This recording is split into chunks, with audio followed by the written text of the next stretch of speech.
Good afternoon. It is Three Things with Ian, and it is Valentine's Day, February 14th, episode 45, if memory serves. Welcome. So good to see you all. I will be getting a haircut soon for those that are worried about the poof. I'll be a little less poofed. Just you wait.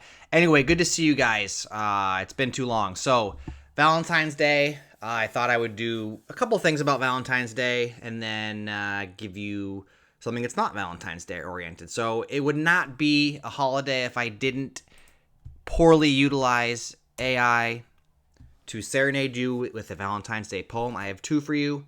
It always seems like when I use AI generators, the first one is always okay, and then the second one just falls off the rails. So I give you two Valentine's Day haikus. Red roses so bright, sweet love whispers in the air. Hearts beat as one now. That 8.5, that's solid. Here's where it gets a little bit different. I ask you to do another one. Soft candlelight glows, chocolate melts upon my tongue. My love, you are home. It's weirdly specific. I can't say that word. It's weird. It's not a great poem. It's not a great haiku. The first one's stronger. If you want some really good haikus, last year was a big year for me. I finally read Shogun. All 1,207 pages. And there are, as you would expect, Japanese, there's some really solid haikus and other poems. There's, interestingly enough, like in terms of competitions, like the version of their rap battle were haiku offs, I guess. And where you challenge somebody to just state spontaneously the best poem. I thought that was kind of interesting. And then when you either choose or are forced to kind of end your life, you write a poem and you kind of have that in your breast pocket. And then when samurai seppuku, I think it's called. Anyway, when they cut their bellies and then somebody halves off their head, they the person that assists in the killing read the poem. So anyway, it got kind of weird, kind of dark there. But anyway, I just thought of haikus. I think there's much better haikus out there. AI can do a lot of things. It can write reasonably good poems quickly. I'll give it that. It is fast. Okay, so Valentine's Day, or Galentine's Day, or whatever this means to you. It's not a top 5 or top 4 holiday for me, but it's a thing nonetheless where you can show those that you love, that are near dear to your heart, how much you appreciate them, right? The first Valentine was a poem. Charles, the Duke of Orleans, wrote a love poem for his wife while imprisoned in the Tower of London. Okay, interesting. I like this little one here. I researched vinegar valentines. As you might think by the title, they were used to discourage suitors. During the Victorian era, people would anonymously send these cards to suitors they didn't want, and the cards were full of insults and rejections. So I thought that's kind of interesting.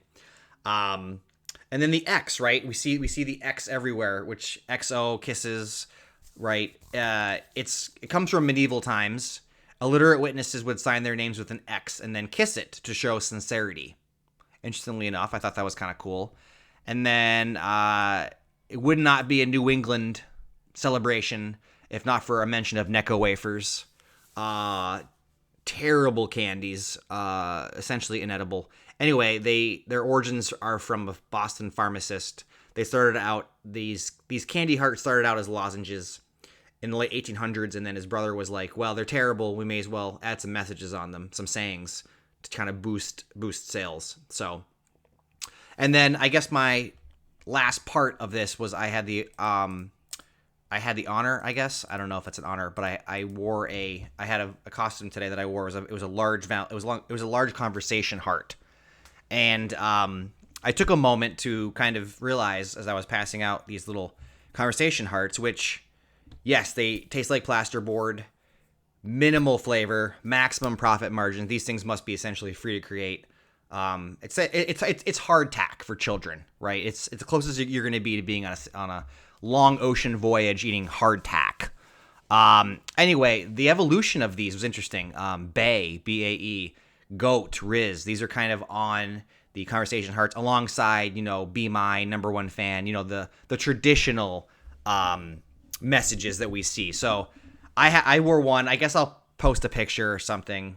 It said RIZZ on it, and I got a lot of attention. Let's put it that way. So, so that is 5 minutes all about Valentine's Day. I hope that it's a great one for you. My last thing today was I've been fascinated by the story of this poor soul, this poor sap who has $800 million worth of Bitcoin. So that's a lot of money. He obviously bought these when Bitcoin was probably, I don't know, $3, $30. It did hit $100,000. That was sort of the big threshold. It has since, I think, dipped below. Either way, $800 million. He famously has he had 3 password attempts. He lost the password. He lost the hard drive with the password on it. Old school cryptocurrency. It's not like Coinbase, right? It's not like crypto.com where you can click buy, right? This was a lot more effort. Ciphers and hard drives were involved and all kinds of other stuff. Anyway, he has, I guess famously, he has one more login attempt. And then if he fails it, right, it just gets wiped. Which I guess makes sense because at that point, it's a lot of money. He didn't, back in the day, security, 2-factor authentication, which I complain about to this day, having to spend the 30 seconds to get a text message to then plug the number in. It wasn't around. So anyway, he now, I believe it's Scottish or English, I have it on my phone. He wants to buy the landfill, right, the dump where this hard drive he thinks is located, which will have his password, which will allow him to, I think he wants to sell. I think he wants to get that $800 million, which is a chunk of change. I have no idea how taxes work when you are, I guess, cashing in that amount of crypto. But anyway, last gasp effort. He wants to buy the landfill. I think I'm rooting for the guy. It's a weird story. I feel like he's probably going to lose all of it. And hopefully he's okay. Hopefully he has a job and other savings. Hopefully he's not wagering everything he owns on this. But and how much is the landfill? I mean, I don't know. It's probably a number of acres. Acres are just expensive, generally speaking. I don't know how much it is going to cost him, but it's a story that I've always kind of bookmarked in the back of my head. I think I'm rooting for the guy. There's probably more to the story. Never meet your heroes. Maybe he's a terrible, terrible despot of a person, a tyrant. But anyway, so those are my 3 things today. I want to remind each and every one of you that you are indubitably important and you have untapped power. I hope you use that and have a blessed day, a phenomenal day. So I gave you a haiku. I guess this is turning into a poetry slam. We talked about some weird Valentine's Day stuff. And we ended with not only new conversation hearts, but this guy who's trying to figure out how to open up his cryptocurrency so he can finally enjoy the incredible returns that he has earned, I guess. Soft E on that. But anyway, those are my 3 things. Under 10 minutes. Tell a friend. Do whatever you need to do. Let's get this out there. Like I said, I'm super proud of where we're at. We had 108 viewers, listeners, people listen to the episode a couple days ago. So we're getting out there. Really enjoying it. It's fun to just be talking to an unknown audience about 3 things that are near and dear to me. Interesting. Let's keep at it. Have a great weekend. I will see you guys tomorrow. Bye.